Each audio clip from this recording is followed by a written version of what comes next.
Quantas vezes você ficou frente a frente com você mesmo, desse jeito, no espelho, olhando dentro dos seus próprios olhos, se perguntando por que ainda não deu o primeiro passo para uma vida melhor, para um mundo melhor? Por que você ainda não enfrentou aquele medo que nem o seu reflexo conhece? Já pensou na rotina que deseja tanto mudar? Já se propôs a enfrentar seus desafios em voz alta? Já se encheu de coragem para tomar uma decisão como se estivesse incentivando alguém muito importante para você? Mudar um hábito é criar consciência e é o melhor conselho que você pode se dar. É o momento de pegar na sua própria mão e falar: vem comigo. Busque uma versão ainda melhor de si mesmo. Vamos juntos? Mude um hábito.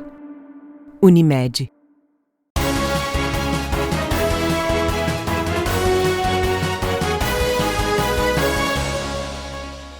Olá, quarta-feira, 29 de março. Confira os destaques desta edição. Acadêmicos participam de livros sobre histórias de vidas de professores e professoras indígenas. Previsão do tempo para a quinta-feira. Essas e outras notícias agora no Jornal da TV Erechim.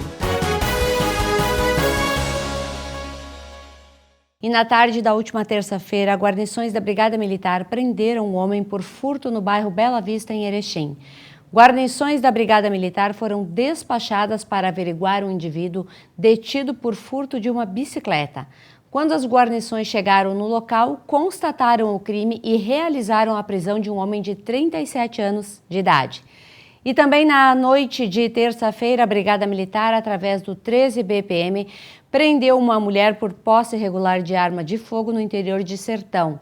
Durante averiguações a uma denúncia na linha 8, policiais militares apreenderam uma espingarda calibre 36mm e uma espingarda de pressão. A mulher de 48 anos de idade, que estava em posse das armas, não soube explicar a procedência, sendo então encaminhada presa para os procedimentos cabíveis.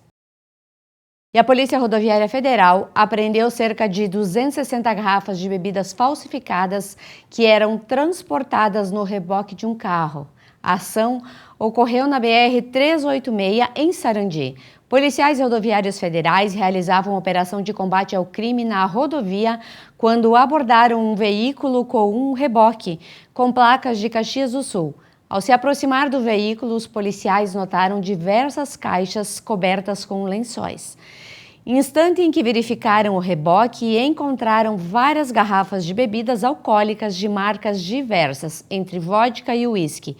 O condutor, de 37 anos de idade, de Caxias do Sul, com diversas passagens policiais por exploração sexual infantil e estelionato, relatou que a carga seria entregue em uma boate na região de Palmeira das Missões. Ao ser indagado sobre a nota fiscal, ele disse que não tinha nenhum documento dos produtos. Os policiais notaram ainda que os vasilhames estavam com sinais de serem reutilizados. Por fim, o motorista admitiu que as bebidas eram falsificadas. O homem e a sua companheira, de 36 anos, também de Caxias do Sul, foram presos por crime contra a saúde pública e falsificação. Eles foram encaminhados juntamente com o veículo e o reboque apreendidos para a Polícia Judiciária do local. As bebidas foram apreendidas e passarão por perícia para identificar a sua composição. No próximo bloco você confere. Acadêmicos participam de livros sobre histórias de vida de professores e professoras indígenas e também a previsão do tempo para quinta-feira. Nós já voltamos.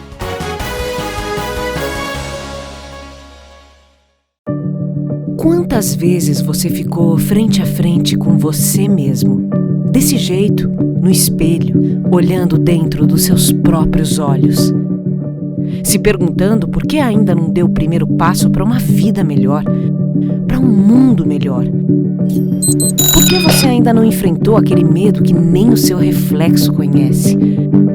Já pensou na rotina que deseja tanto mudar?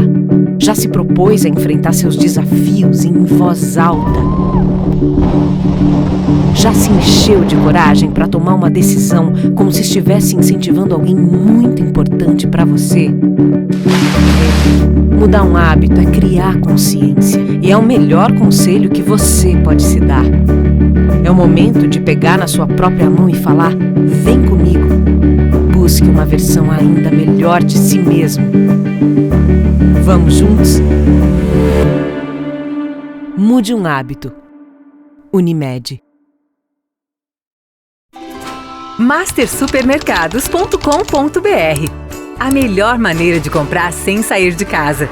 Variedade e qualidade Master que você já conhece, com a segurança que precisa em todas as etapas da sua compra. Compre e receba no mesmo dia, é só agendar a entrega.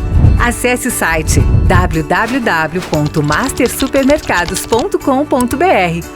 Fácil comprar, seguro de receber. E se o melhor para você também for melhor para todos? Existe alternativa. Escolhendo o Sicredi, você une as suas necessidades financeiras com o desenvolvimento da sociedade, porque reinvestimos os recursos na sua região. Somos a alternativa que oferece soluções financeiras ideais, taxas justas e atendimento próximo, humano e digital. Escolha o Sicredi, onde o dinheiro rende um mundo melhor.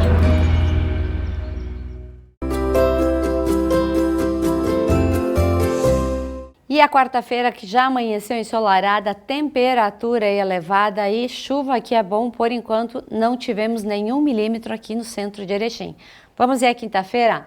Na quinta-feira nós começamos o dia com 17 graus, a máxima chega a 25, a média do dia em torno de 21 graus, a umidade do ar bastante elevada, 73%, ventos 9 km por hora, e a gente vai ter aí 15 milímetros de chuva que pode acontecer em qualquer horário do dia e também em um determinado local e o outro não. São as chamadas chuvas esparsas da época. Então, vamos aguardar e torcer para que de repente ela seja generalizada.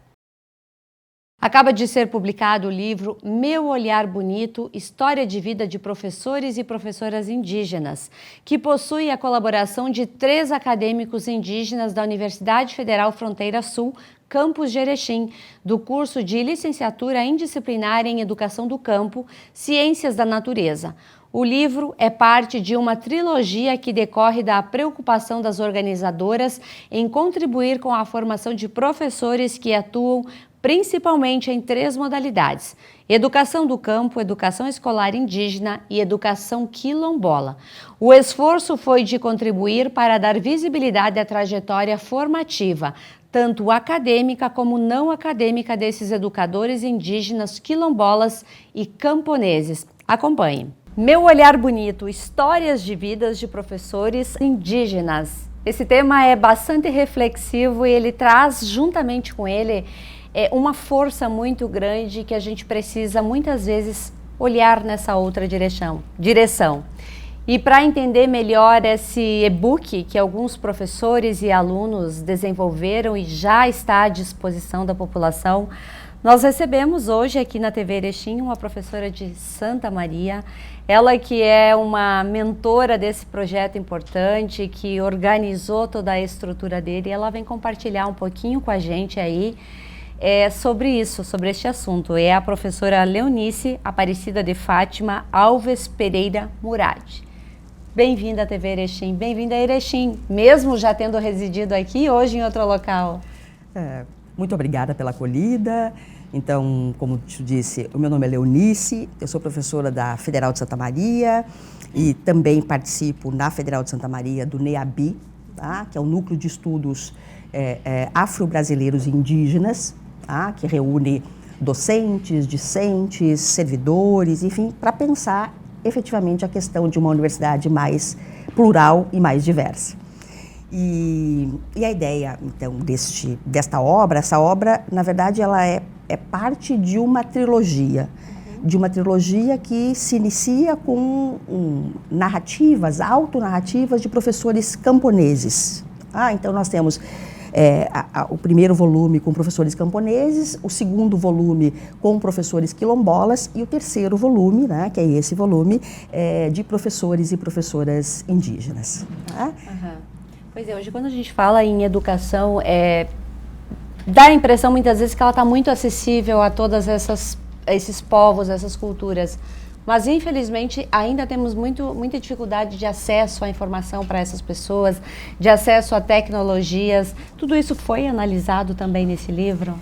Isso é uma variável, porque esse livro, como ele trata dessas autonarrativas, né, destes docentes que foram se constituindo, os docentes, enfim, né, a partir da sua trajetória, essas questões da dificuldade de acesso, de acesso material e aí o acesso tecnológico, é uma variável muito presente na constituição destes educadores e educadoras desde a sua condição enquanto estudantes, né? Então, isso é uma variável importante.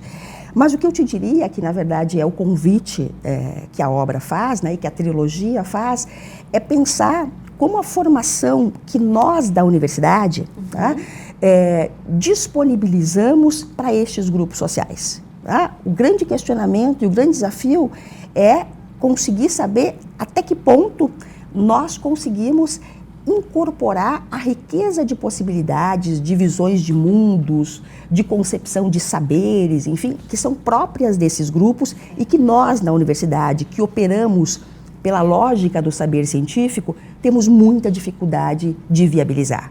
Então, todo o esforço é pensar uma universidade que de fato seja universal, tá? Onde não predomine uma única perspectiva de mundo, mas que diversos mundos estejam neste espaço. Então, é um convite à diversidade, é um convite à pluralidade, e nós selecionamos especificamente estes 3 grupos, né? E aí, nesse momento, os professores e professoras indígenas.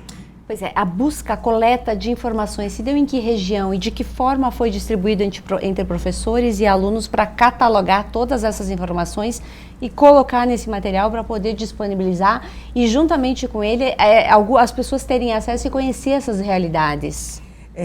Na verdade, isso resulta, então, essa trilogia, enfim, esse esforço de sistematizar essas trajetórias formativas, né, decorre porque nós trabalhamos em licenciaturas, tá? Em formação de professores.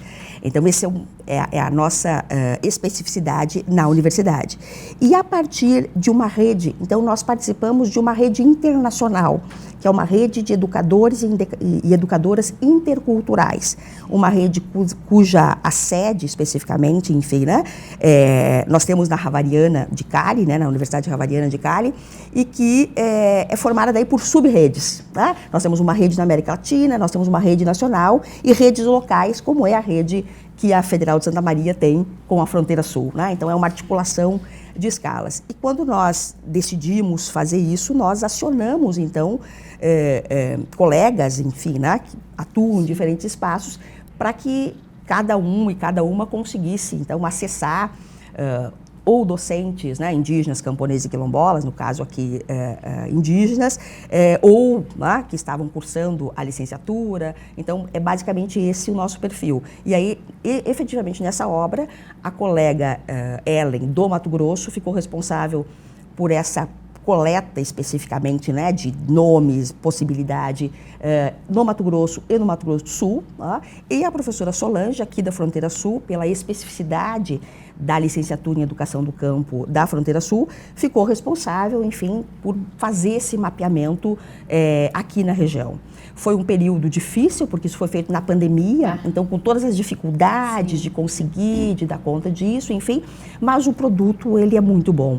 E o produto, além de disponibilizar essas autonarrativas, né, então essa memória e como esses sujeitos e essas sujeitas se constituíram enquanto educadores e educadoras, ele traz uma questão importante, ele é uma fonte de estudo. Então, mais do que a descrição de narrativas, ele serve para estudos futuros, né? Para que a gente pense essas trajetórias, enfim, aonde a universidade se aproxima, aonde a universidade se distancia. Então, ele tem essa característica, né, de registro dessas trajetórias historicamente invisibilizadas, né, historicamente ocultadas e desqualificadas, e efetivamente subsidiar estudos futuros. Esse material todo já está acessível a qualquer pessoa ou ele se destina realmente a essas professoras, esse público mais, como é que eu posso dizer, esse público mais restrito? Não, ele é aberto ao público, inclusive, na verdade, ele é um e-book aberto, tá? Não precisa pagar para acessar. Não precisa pagar para acessar, efetivamente isso, né? A ideia é essa, então ele está disponível no site da editora, né? Da Kipá. E, enfim, ele é um convite, né? À leitura, e daí nós temos, então, leituras, né? E nós procuramos ser o mais fiel possível à narrativa dos autores. Né? Então, assim, exatamente como ele escreveu, nós fizemos um esforço para manter isso, o que não é simples editorialmente falando. Tá? Porque nós ainda identificamos erros, inadequações linguísticas. Não, isso são marcações identitárias. Tá? Nós tratamos isso como marcações identitárias que vão permanecer e que permaneceram. Então, nós temos 2 relatos, né, de colegas docentes bolivianas, enfim, que narram, então, um outro contexto, uma outra expectativa. Então, é uma leitura bem interessante, cada um a partir do seu contexto e principalmente da sua pertença étnica, né, falando por diferentes povos que configuram essa pluralidade, enfim, né, dos povos tradicionais no Brasil. E precisamos cada vez falar mais sobre esses povos para que essa parte aí da história que faz o nosso país, essa miscigenação de raças também não se perca com o decorrer do tempo, né? E que o preconceito também diminua referente a esses povos. Exatamente, o desafio, o convite é isso, né? Então agora, no último 21 de março, né, o Dia Internacional pela ONU, efetivamente, né, do enfrentamento ao racismo, né, à discriminação racial, nos indica isso, né? E também como Dia Nacional de valorização e reconhecimento, né, das culturas afrodiaspóricas, enfim, e de povos de candomblé, mostra exatamente isso. Mostra dos desafios da universidade e da sociedade como um todo, né? Não é tão somente da universidade. É como nós podemos construir um mundo plural. Professora, obrigada por estar aqui hoje compartilhando conosco essa obra que tem muito para nos ensinar.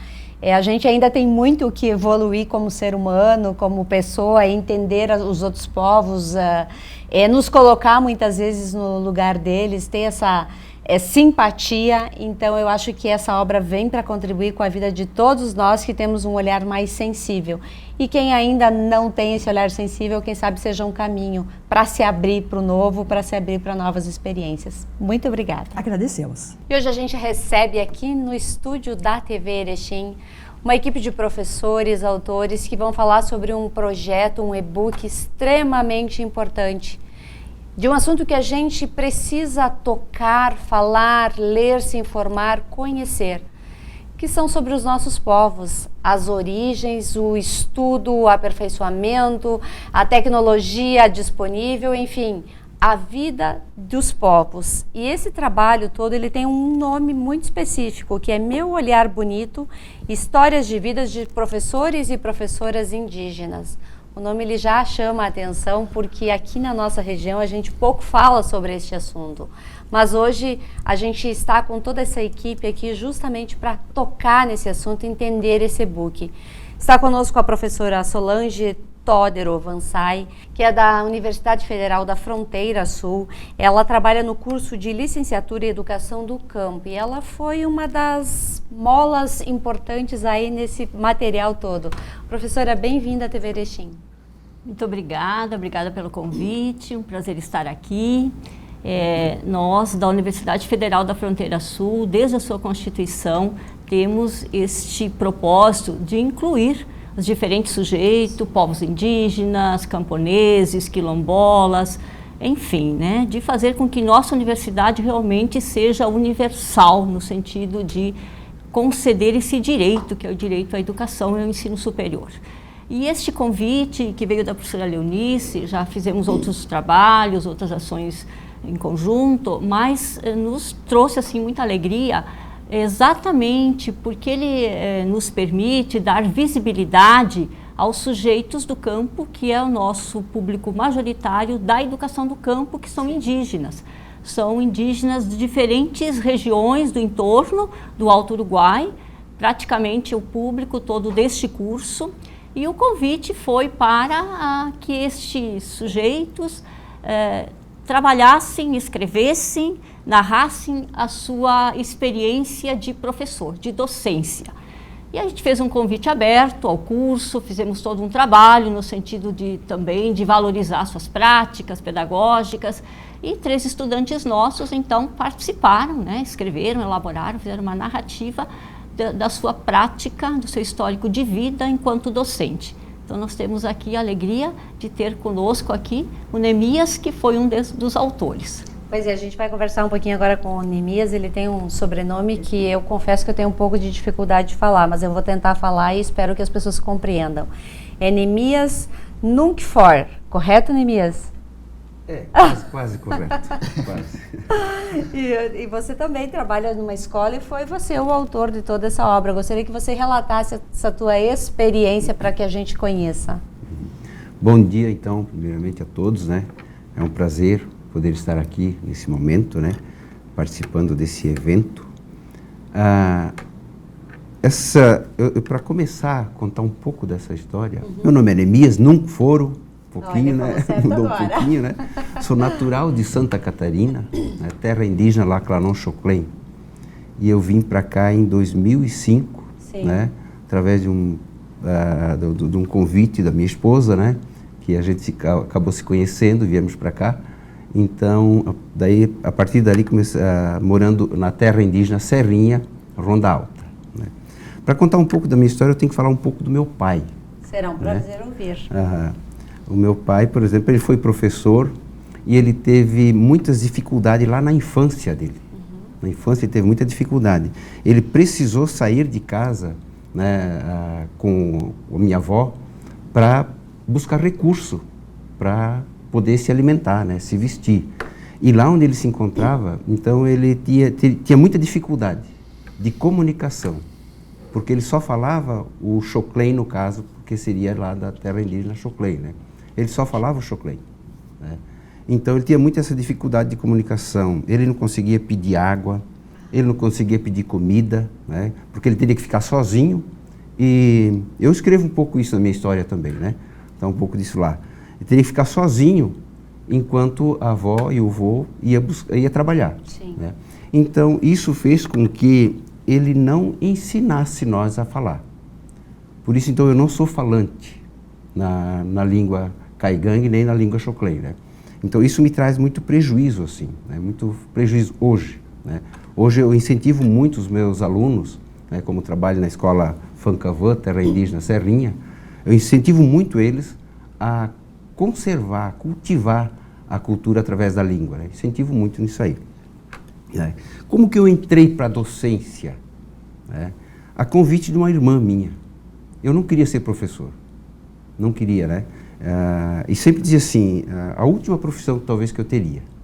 Mas ela me convidou muito, porque estava faltando um professor na época, numa escola perto da terra indígena Laclanon, e eu acabei aceitando a proposta dela, e fui fazer então a entrevista com o diretor, e ele me deu então o trabalho lá. Comecei a trabalhar com o ensino médio, né?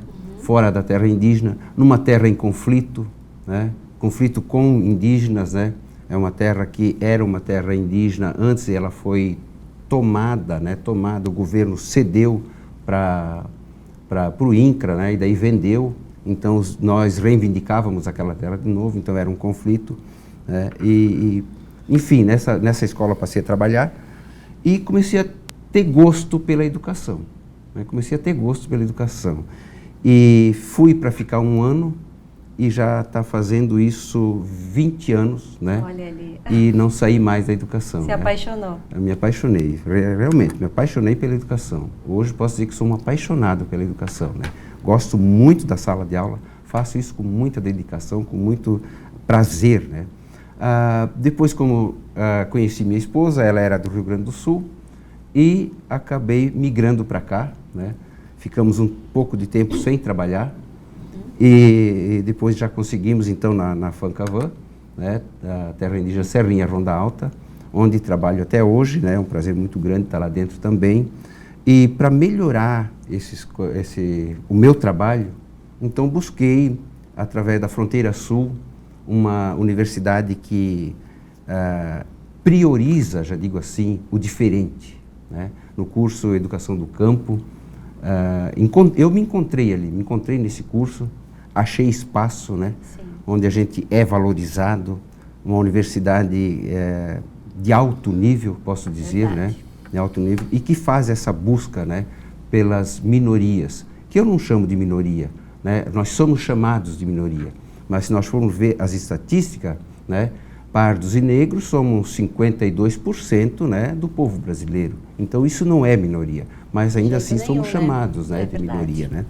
Então encontrei meu espaço ali na universidade e depois daí fui convidado pela professora Solange, né, e para escrever um pouco da minha história, né. Então me senti muito assim contemplado com isso aí, professora Solange, muito contemplado. E também vi que o convite veio da professora Leonice, né, que veio dela, que ela é a mentora de tudo isso, né. Então me senti muito contemplado e depois assim saber que isso é um projeto internacional. Então é muito importante isso para a nossa carreira, né, enquanto educador, né. Na verdade, a gente enfrenta na educação muitos desafios, muitos mesmo, né. Estamos saindo da pandemia. A pandemia nos castigou muito, mas também nos ensinou. Ela nos ensinou principalmente a valorizar a vida, né? Isso foi o que eu aprendi com a pandemia, principalmente um pouco da tecnologia, mas a valorizar a vida. Eu até escrevo no final do meu trabalho um poema, né? O que é vida, né? Aquele é de minha autoria também, eu que escrevi, assim, e foi o que a pandemia deixou para nós, né? Que desafios que eu me referi assim que a gente enfrenta na educação, indígena especialmente, né?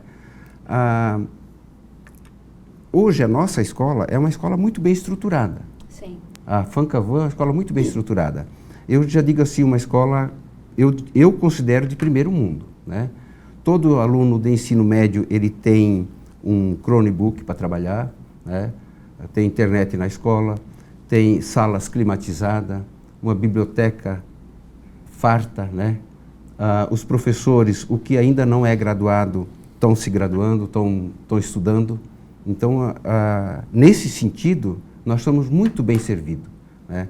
Agora, a dificuldade que nós encontramos é dentro da sala de aula, a resistência pelo nosso aluno a querer conservar a cultura.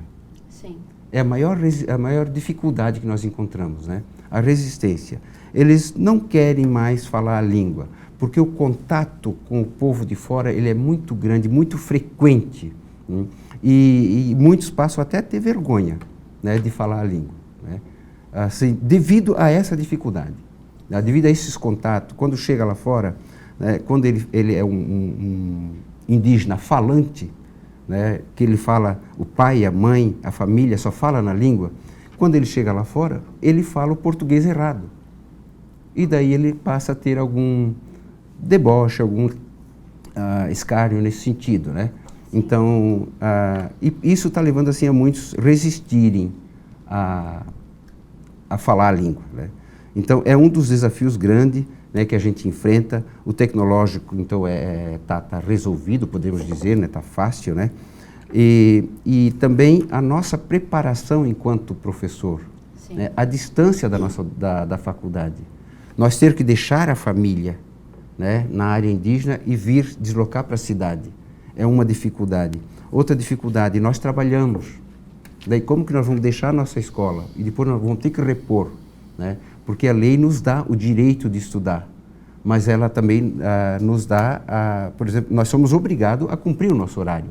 Isso é dever nosso, né? E está certo isso. De qualquer pessoa, né? Eu concordo com isso. Acho que nós temos que cumprir com a nossa obrigação enquanto professor, né? E também para ser exemplo de outros, né? E entender que tem pessoas que precisam da sua ajuda para se profissionalizar, para melhorar de vida, inclusive. Sim. Então a gente tem essa dificuldade então da distância e de ter que deixar o trabalho, né? Mas assim de forma geral foi um prazer muito grande poder registrar, né, um pouco desse momento, né? Quando a professora me fez o desafio, eu disse, professora, eu não vou ter assunto para 10 páginas, né, porque ela pediu em torno de 10 páginas. Quando eu comecei a escrever, já estava em 14, eu tive que começar a cortar um pouco dos assuntos, né, para poder encerrar, e um pouco mais de 10 páginas, passando um pouco do protocolo ali, mas consegui fechar. Então foi um prazer muito grande fazer parte dessa experiência. E é um prazer te receber aqui, ouvir essa história tão bonita e tão verdadeira. A gente tem pouco acesso a pessoas como você, assim, que trazem essa clareza de informação de uma forma tão leve e descontraída. Muito obrigada.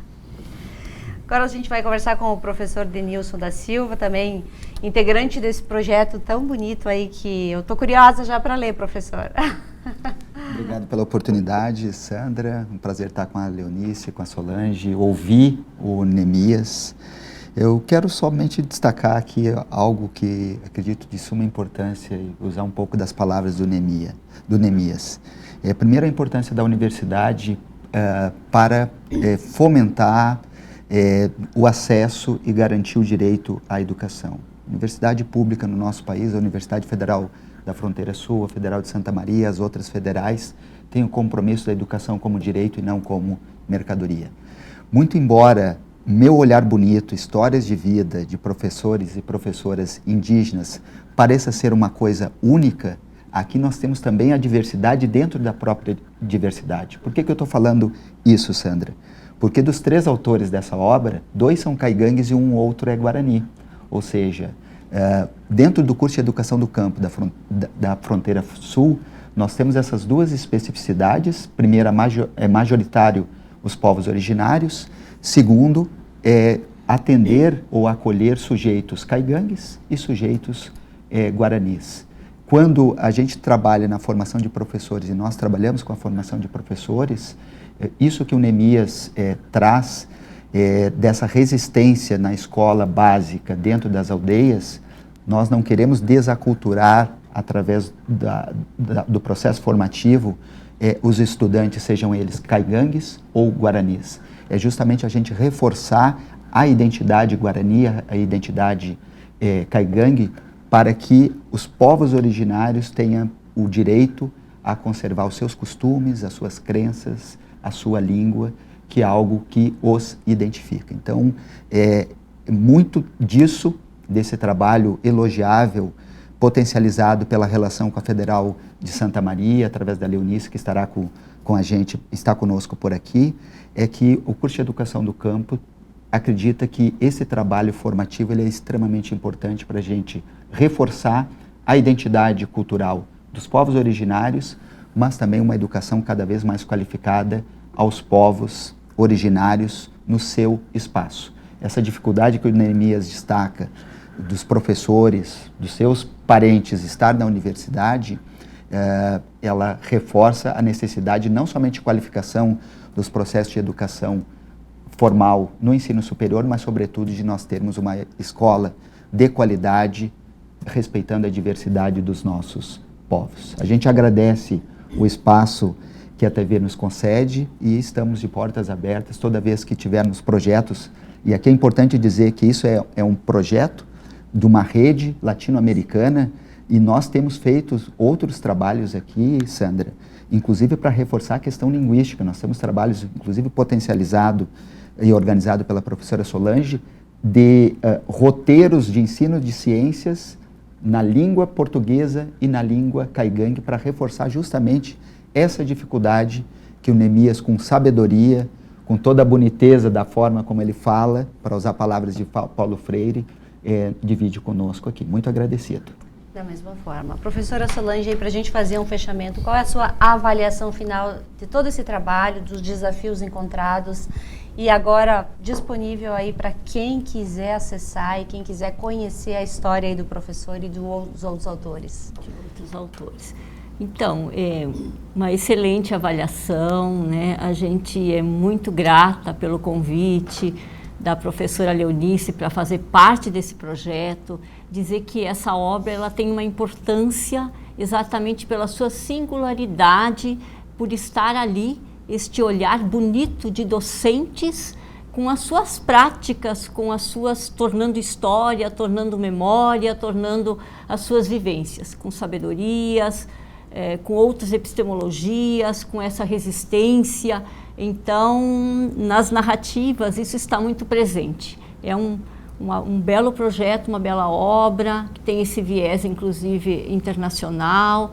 Por isso, assim, a gente pensa em dar sequência, né, professora Leonice, pensamos em seguir com esse projeto, potencializando, em especial para dar visibilidade a esses sujeitos, né? Nosso curso de Educação do Campo, assim como outros cursos da Universidade Federal da Fronteira Sul, mas em especial ele é em alternância, ou seja, os estudantes vêm, permanecem um período conosco e depois retornam um período para suas comunidades para não perder o vínculo, para auxiliar nesse debate, nessa construção de também construir elementos nos espaços, enfim, mas para não perder esse vínculo. Ou seja, né, a gente quer que essas sabedorias, que essas diferentes epistemologias dialoguem com o conhecimento científico, com a universidade. Eu acho que as narrativas trazem exatamente essa perspectiva, né, de diálogo, de expressão, de vozes, né, de estar ali presente as diferentes vozes a partir das suas práticas docentes. É um incentivo também para que outros elaboram, registrem a sua história, né? Essa história bonita, ela precisa ser lida, ela precisa se tornar, referência, precisa ser conhecida, porque é dessa forma que a gente vai construindo humanização, amorosidade, como diz o professor Denilson, né, que a gente vai também tornando o nosso trabalho um processo que ele tenha sentido, que ele se multiplique, que ele vá construindo sujeitos pensantes, sujeitos que se fazem históricos no processo. A gente vai deixar aqui na barra o acesso para vocês ao e-book desse material e acho que é importante que a gente leia, conheça um pouquinho mais para a gente poder, em outras oportunidades, também ter mais informações. Quero te agradecer, professora Solange, por ter feito esse contato, por ter trazido essa equipe toda para cá. Agradecer a professora Leonice também, que a gente gravou com ela aí num estúdio separado. O professor Nemias, também o professor Denilson. Muito obrigada por vocês estarem aqui e por esse trabalho aí que merece ser aplaudido por todos nós de pé. Obrigada. Nós que agradecemos a oportunidade. Teremos novamente lançamento na universidade, hoje à noite, à tarde, a presença da professora estará conosco. É um momento aberto também, se alguém quiser fazer parte, nós teremos às 16 horas o lançamento na universidade desta obra, né? Dessa bela obra. Muito obrigada. Obrigada. Agradecemos a sua audiência, desejamos uma ótima noite de quarta-feira. E amanhã a gente se encontra novamente. Até lá.